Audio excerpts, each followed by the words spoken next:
Well,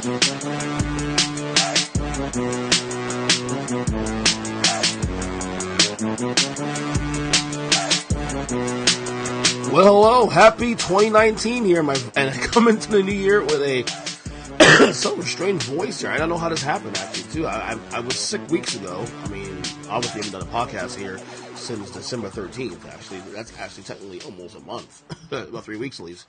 Between the holidays, between, being sick for a week. It was hard to get into the booth and do this, but I'm back. 2019's it's here. It's great to be back. It's great to be back to be doing podcasting. The NFL playoffs is about to start this week. The season's over. Black money in the rearview mirror. And as expected, we got a lot of coaches fired. There's now a total of 8 vacancies now. 8 vacancies right now in the NFL. Cleveland, Green Bay, Denver, the Jets, New York Jets. Who else is vacant right now? The Bengals have vacancy, of course, too. The Cardinals are vacant as well. And there's a lot of other situations that could play out in days to come also, too. I'll be looking out for. But you have 8 vacancies. Unless it's 6. I don't have them on top of my head right now. But, and really, there were really no surprises when you really break it down. When you really break it down to the science and all the tea leaves and everything we saw as the season played out. McCarthy getting fired early in December. We knew that was going to happen at some point. It happened earlier than expected. Hugh Jackson was on the hot seat come to the year anyway, with the Browns winning, 3 games total in his entire tenure. And he lost his job in November, I think it was, lost his job. And he had the six guys got fired this past Monday. Todd Bowles, no surprise there. Adam Gase in Miami, really no surprise there when he got to the end of the year and the way the Dolphins played through the end of the year. Not a surprise there as well. Vance Joseph, I thought maybe, the Broncos had made it interesting the last couple of weeks, up until week 15, and then fell apart at the end of the year, but no surprise there really in the end. Steve Wilkes might be a little bit of a surprise, because, and I would only say it was a head scratch for one reason, because of the fact that it was 1 year and done. Now, I don't know what happened. Maybe there's more that we don't know that happened in Arizona that we're not privy to out here that is the reason why they moved on. I don't know. But he was one and done. He's one and done, and and that's just that. Who else lost their job so far? I mean, you have Steve Wilkes so far. You have Steve Wilkes. Marvin Lewis, Cincinnati. A lot of folks are surprised about that. Maybe I'm surprised he got fired. I thought maybe he would take a leave, go to the front office, and make way for maybe Hugh Jackson, somebody else on the road. But maybe the firing part, him not being the coach right now is not a surprise. I think him getting fired, the fact that Mike Brown, and knowing the history of Mike Brown, the fact that the Bengals actually finally went ahead and did this, is maybe the surprising part of the Marvin Lewis experience there in Cincinnati.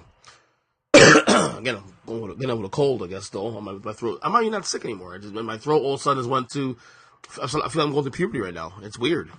It's really weird. But there are really no surprises here, man. There's no surprises here. Again, even with the Adam Gase, Marvin Lewis firings, no surprise there, because the way the season played out, you almost expected it to happen, But Dirk Cutter fired in Tampa. No surprise there. He was a hot seat coming to the year. We knew Tampa struggled most of the year. They had a 2-0 start to the season. Then once they faded out, that was it. And he was done. So, no surprises here in terms of firings, at Black Monday. Teams are getting, serious. We're already getting lined up interviews. There's so many interviews being lined up right now. Adam Gase has an interview, I believe, in Denver coming up. I believe a lot of these coaches also have other opportunities coming up their way. So, no surprises there. So Black Monday off to a fast start. And I hate calling it Black Monday because, it feels like we're celebrating people losing their jobs. And I hate that we do that. And we're not really celebrating it. It's the nature of the beast. When teams who don't make the playoffs, they prepare for the next season. They start right away to start, interviewing potential candidates for the future. This is what they do. So I feel bad saying Black Monday, and look, I don't celebrate this kind of stuff. But at the same time, these guys are making way more money than I am also too. So I can't really feel too sorry for some of these guys. That's just that. Here's the thing. So people are asking me now, so what are the best jobs out there? The best jobs, in my opinion, in order, I'll pick 3. I'll pick the top 3 jobs right now. Of the vacant jobs right now available in the NFL. The 3 jobs, I believe, in order. Cleveland, I would say, is still number 1 job right now by virtue of the fact that they have the quarterback now. They have a very good roster. Young roster too, especially going forward.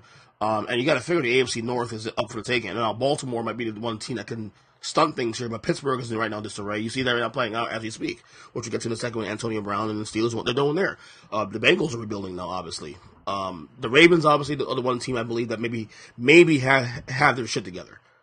Maybe the one team that have their shit together. So, but other than that, I mean, Baltimore and Cleveland could be the next 2 teams battling out in the future. Because I think unless Pittsburgh makes some serious moves, or unless Big Ben has another resurgence for another 2 years, I mean, Big Ben is still a great quarterback today now. I'm not saying he's not a great quarterback now, but unless those things happen going forward, the Steelers are not going to get better than they are now. And I think Cleveland right now, even in a 1-year vacuum, I could say is as good, if not better than Pittsburgh right now.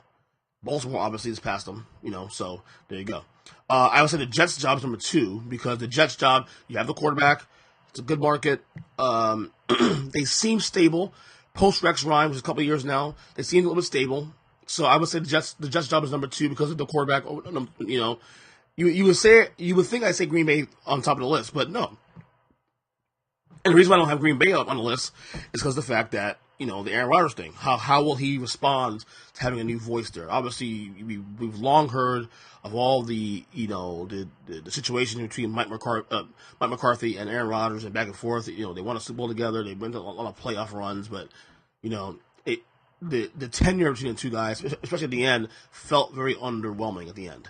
And you got to wonder, Aaron Rodgers, how will he be moving forward? How will he react? How will he, behave as a quarterback? I mean, I don't want to sit there and say, I'm not going to sit there and call Aaron Rodgers a coach killer. He's not a coach killer. But what I will say is that there's enough noise out there from former players to believe that there were moments that maybe Aaron Rodgers maybe told the line a little too much.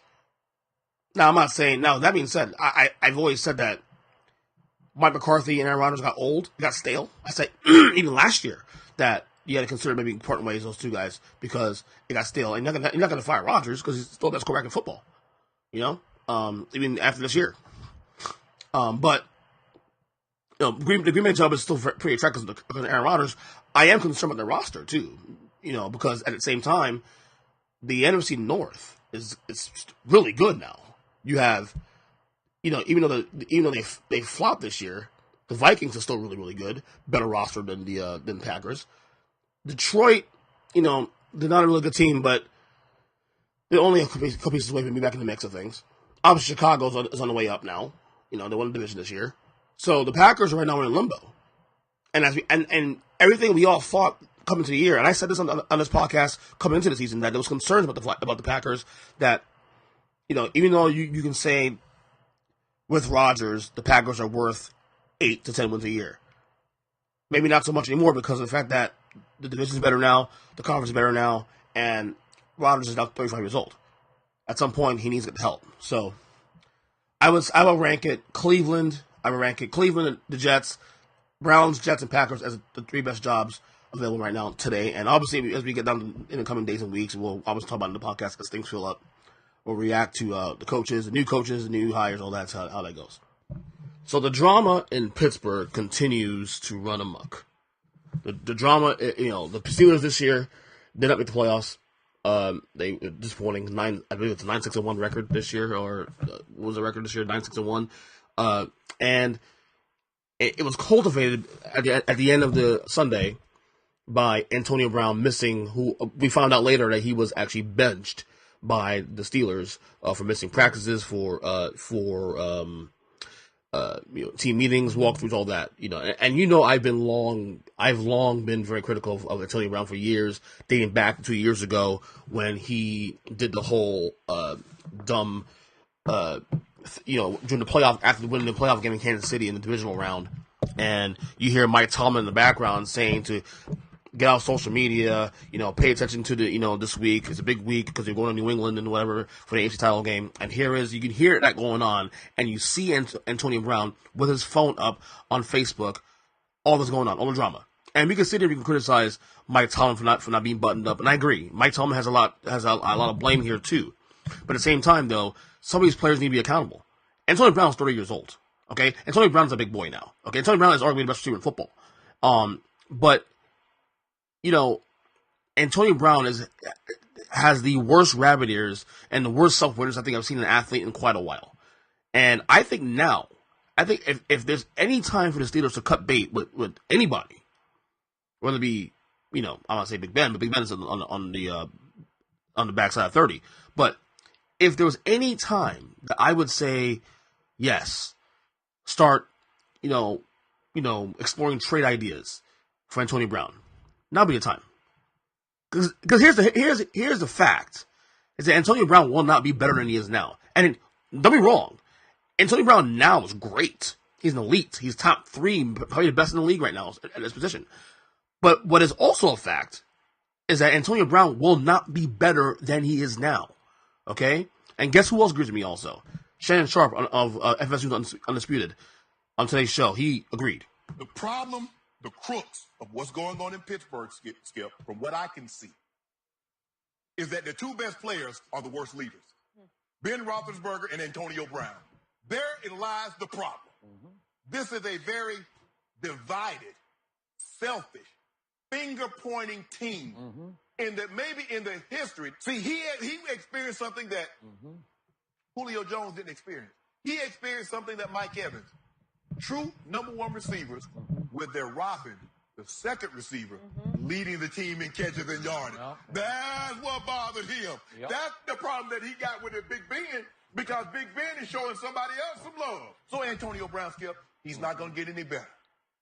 If I'm the Steelers, I'm looking to move him. I didn't make the playoffs with him. I'm not winning championships with him. That's a fact. So what good is he doing me? It's ridiculous. And Mike Tomlin bears some culpability because he didn't drop the hammer on Antonio Brown. He started getting out of line. He's dead on. The Steelers did not make the playoffs with him. The Steelers didn't even go to a Super Bowl with him. They haven't won a Super Bowl with him. So at this point, with this being the most talented team that we say every year, and by the way, even without Le'Veon Bell, who's probably laughing now, saying, well, look at all this shit going on here. Did not even make the playoffs. And by the way, did not make the playoffs, for the record, in a division that had 2 rookie quarterbacks in Jeff Driscoll, in Lamar Jackson, and Lamar Jackson and Baker Mayfield. You have Jeff Driscoll's the Bengals in the division. This division was for the taking. And by the way, the Steelers were at one point in command of this division in mid-November. And then they go to Oakland, lose a heartbreaker there, and the whole season fell apart from that point on. Okay? You lost the division to Lamar Jackson, Baker Mayfield, of course, at the heels, and Jeff Driscoll. This division should have been won in late November. And not only did you not win the division, you lost you made playoffs. And by the way, it's all your fault. It's all your fault. Don't give me injuries on that, because you still got Big Ben. You just got, by the way, the receivers that's getting more love now than AB. That's Juju Smith-Schuster, who's amazing. And if I'm the Steelers, I'm exploring right now ideas of moving Antonio Brown off my team, because right now he's not bettering my team, number one, because as talented as he is, he's now becoming a distraction and a hindrance in my locker room. Look, I'm a Giants fan. I've always been critical of Odell Beckham Jr., but one thing I can positively say by talking to people in the media and hearing people players, teammates of his, is that Odell Beckham Jr. is not a divisive player in a locker room. Antonio Brown is. And therefore, if I'm the Steelers, if I'm the Rooney family, if I'm Art Rooney, and I'm hearing rumors that Art Rooney supposedly called Antonio Brown didn't answer the call, I'm moving Antonio Brown ASAP, because his value is still pretty good now, as much as a distraction he is.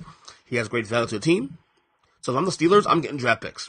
Right now, I'm looking to get draft picks. I'll build on Juju Smith-Schuster. I'll get some other pieces in there. Because number one, you're not going to win titles around a receiver anyway, so it doesn't even matter. Okay? So if I'm the Steelers, I am already on the phone trying to move him. And there were rumors just saying that he wanted me to move anyway, so makes me better. And then by the way, if you go on Twitter today, there's a report now, an Instagram post from James Harrison with Antonio Brown, who, by the way, James Harrison was very critical of Mike Tomlin this year. and last year actually when he got moved to New England, that he's going to have an interview with Antonio Brown in the very near future. So again, this drama fest is just becoming worse and worse and worse. And look, somebody in the media like me, I'm here for it. I'm definitely here for it. No doubt about that. So we officially have our college football national championship again, and it's the same two teams pretty much. I mean, last year we had Georgia and Alabama, but Clemson and Alabama did play last year in the first semifinals, of course. But for the fourth year in a row, we're going to see Clemson and Alabama in the playoff. In the third time in 4 years as a national championship game. And everybody's pissed off about it now. Everybody's pissed. Everybody's all up in arms about the fact that, okay, these two teams, it sucks and this and that. And everybody's bitching about the playoff. And everybody's bitching about the fact that Notre Dame, when Clemson beat Notre Dame, the way they did, was it 31-3, I think it was the score. Everybody's all pissed off about it now. Everybody's all, oh, what the hell, Notre Dame should have been there. Can we stop with all this bullshit, please? Can we stop with the overreaction? Can we stop with all that, please? What we're doing, and this is what frustrates me about college football fans. And look, I love college football. I love it. It's every Saturday between September and November and parts of December. I'm excited about the year. I'm excited about the games. I have a tradition. I make my wings and all that, and get my drinks all ready to go. And I'm there watching the games. And even with the kids in the house, all that. It's a great time. I love my Saturdays. I love my Saturdays as much as I love my Sundays.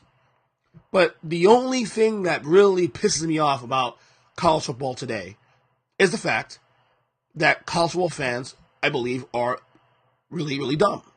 I hate to say it. College football fans tend to be very reactionary in a way where it's almost idiotic. Okay? First off, if you don't think Notre Dame didn't belong to be in the playoff, you're an idiot. Plain and simple. And let me tell you why. Because they're talking no. And look, sure, they didn't play the top tier teams like Alabama and Clemson until now, obviously, but they still played a better schedule than UCF, number one. So if you're going to compare to UCF, then number one, that's idiotic. They played tougher teams than UCF. They beat Michigan. They beat USC, who wasn't good this year. It's still a top-level school, still. Beat Stanford, who at the time was still a good school. A lot of these teams that were ranked, a lot of these teams they beat early in the year were ranked at the time, and they beat them. And for the record, I'm not even a Notre Dame guy. That's the funny thing. I personally, obviously, when I talk about this stuff in the media and all that, I'm obviously unbiased. I'm a straight shooter. I tell like it is. You know what I mean? But however, as a personal fan, I'm not a Notre Dame fan at all. I hate Notre Dame. So it pains me personally to defend Notre Dame. However, Notre Dame deserved to be in the playoff. They were one of the four best teams in college football. Okay? Period. End of discussion. Oh, well, EJ, Georgia should have been there. Yeah. Georgia was good. I would argue that Georgia is, in my opinion, one of the four best teams in college football. However, they did not deserve to be in the playoff. They lost 2 games.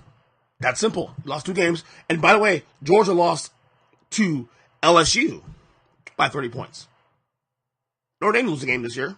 And so they lose a game by 3 points. Oh, well, what about, Ohio State? They lost one game also. Ohio State, really? You lost to Purdue by 30-plus points. Let's not have this conversation right now, please. The problem with people in college football is this. There's too much hindsight reaction when it comes to this stuff. Yeah, because the same folks that are bitching about Notre Dame being not deserving to be in the playoff are the same folks that 3 weeks ago were saying, yeah, they should be in there. So you're doing it in hindsight. You're playing the result. And it's stupid to do that. College fans need to stop using emotion over logic. And as they do, they lean on that. They lean on emotion over logic. And they do this every single time. Every single year. And the thing is, the same fans that are bitching about the playoff are the same ones that hated the BCS. Yes, you hated BCS. So what you're saying is this then. You're telling me now based on the result now that the BCS worked. So now you're going against your own original defiance before when you said you hated the BCS, but now by bitching about the playoff, you have a playoff now. Now what you're doing is now putting more equity into the fact that BCS didn't work. That's what you're really doing, really, in a lot of ways. And it's stupid. I don't get it. And for the record, I wasn't a BCS guy, honestly. I thought the BCS worked, but personally, I prefer a playoff always. I always believe that if you have a challenge, if you feel like, I believe things should be settled on the field in the best way possible. I'm pro 18 playoff. I'm well okay with the 14 playoff right now. Obviously, 18 will come and go in the years to come. Five major conference championships, 3 at-larges. I'm okay with that, obviously. I will say this, though. A playoff, based on your reactions this weekend, may actually make the product worse now, because now what you're doing is watering it down. And you'll still bitch about the 8 teams in the playoff. So you have, for example, in a playoff, let's say we bring in a school like, I don't know, UCF, who's 12-0 this year prior to the bowl game, and they lose in the first round of the playoff. Oh, they should have been there. You do this. You would basically do the same fucking thing on an 8-teamer that you do on a 4-teamer. It's no different. So what you tell me is, because you're bitching now, you're sitting here telling me, and you're proving that the BCS worked. The BCS, in my opinion, existed for almost 20 years. In my opinion, they only ever got it quote-unquote wrong maybe twice. Because the BCS remember, the BCS only used computers. So the BCS does not know who the hell Nick Saban is. The computers do not know who Dabo Sweeney, Brian Kelly, Lincoln Riley, all those guys. They don't know who they are. So the BCS, in a lot of ways, did its job. It did its job. And it went by the algorithm. That was it. That way, the emotion's gone now. So you won the playoff. You got the playoff. Stop crying about it. Enough already. College fans gotta stop. Look, the only issue here really is this. Is that Clemson and Alabama are the 2 best teams in college football, and it's not even close. There wasn't even a close third. LeBron James back in the news, always in news, because the media loves to just talk about him all the time. And I have no problem with that at all. He's a fascinating figure. He's obviously one of the greatest players to ever play basketball.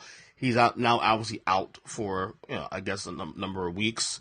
He suffered that injury, that groin injury, that could have been more serious, if we're to believe the reports, during that Christmas game they win over the Warriors. And LeBron has been kind of, it's funny, this always happens when he's like taking a little break.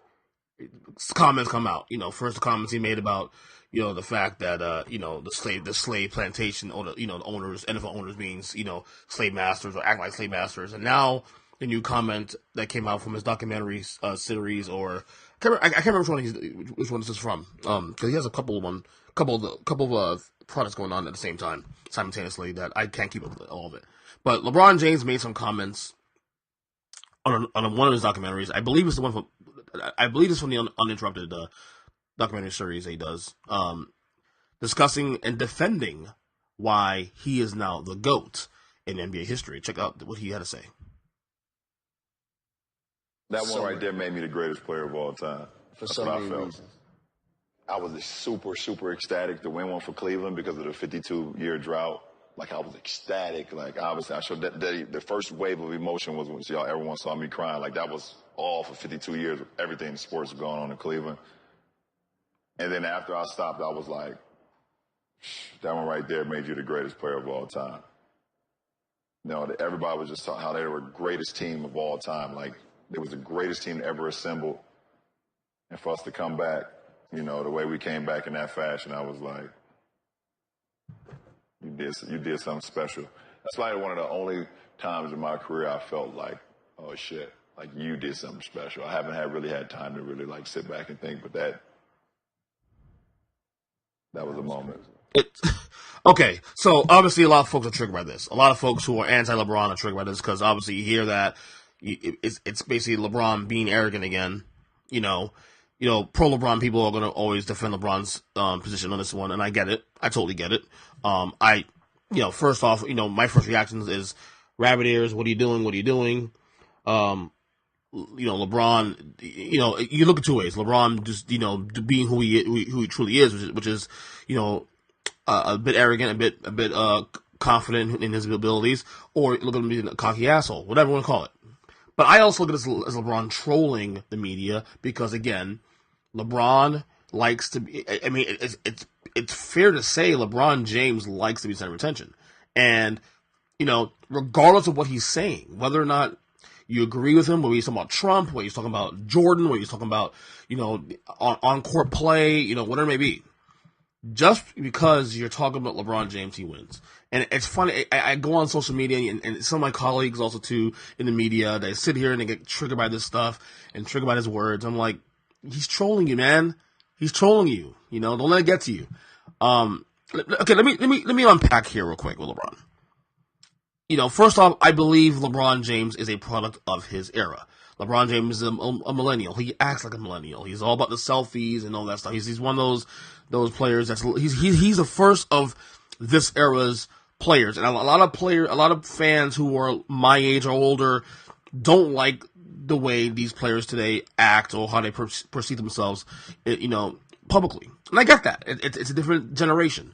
But I think LeBron James, I kind of give him a pass to some degree because, look, this is a millennial generation. He's appealing to that generation.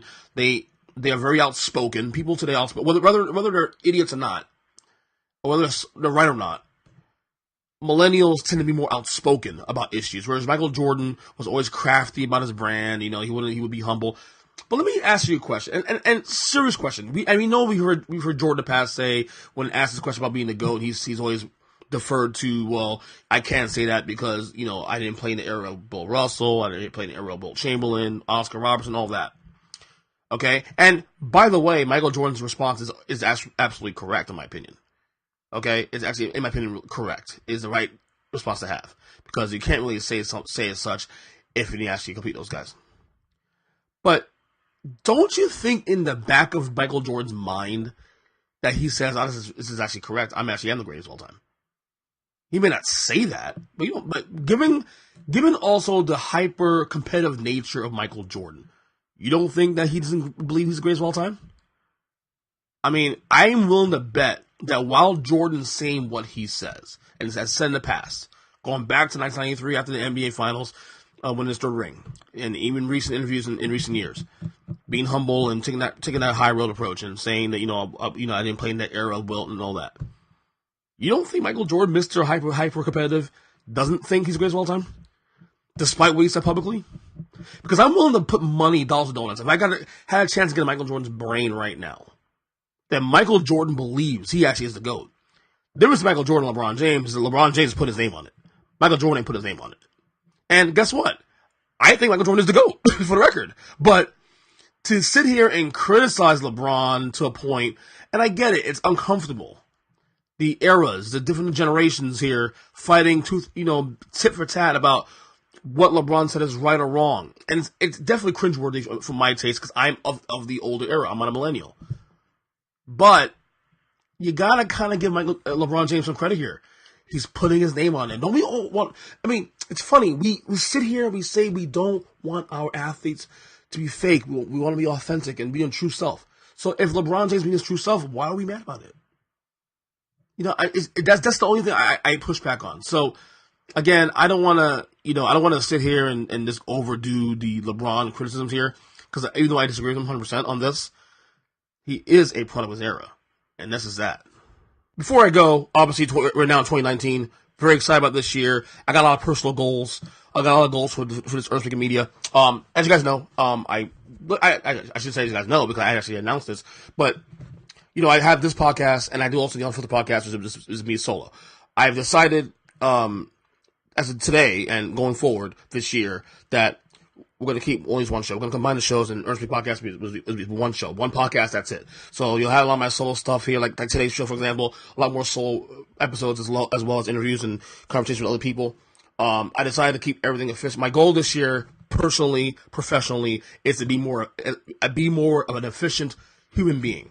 And that being said, I decided to combine, should I say, merge the Unfiltered show into this show. So from now on, all the material I do digitally will be solely on this feed from now on. So it'll be one podcast now, Earnestly podcast, for everything. Will be interviews, clips, rants, conversations, me going solo like today. This is the place to do it now. So I'm pretty excited about it. Pretty excited. I'm not going to abandon the video aspect also because I'll have episodes I'll do videos that will obviously be converted here also to this show. But I'm just in the point now where I'm turning 39 this year. It's my last year in my 30s, and the key word for me this year, the key thing I want to accomplish here throughout my life this especially is efficiency, is being efficient and doing things in an efficient manner and making things simple, keep it simple. So that's why I decided to combine the shows. So a lot of goals I got in mind, obviously. I got another goal, health-wise. I want to drop a couple more pounds. My wife and I are actually going to be on the verge of doing some really special stuff this year in terms of health reasons, of getting our health in order, and continuing to build our a little kingdom here, with our family, our two boys. Obviously, my goals are being a better father than I was last year, being a better husband than I was last year. Health, of course, pushing this brand forward, of course, my passion here, Earnestly Media, my true passion, which I love very much. I'm continuing bringing the show. This show is now entering its 8th year. I'm more passionate about doing this now than I was even the first year. So I'm looking forward to 2019. Of course, you have the NFL playoffs starting this weekend. We will have a podcast, I believe, tomorrow out for you guys. Student of the Game Report, first one in about 3 weeks since I was sick, and the holidays, of course, came around. But we're back with the Student of the Game Report, recording it tonight, putting it out on Friday, and previewing the wildcard weekend. I cannot wait. Kyle Nash bringing it in here, bringing the goods. But looking forward to that. Of course, I'm on Twitter at EJ Christian 7, Earnestly Media, of course, at earnestlyspeaking.net. I got a new piece out about Antonio Brown, which I discussed in the show earlier today, about why the Steelers need to cut bait with Antonio Brown going forward. The blog will be a lot more.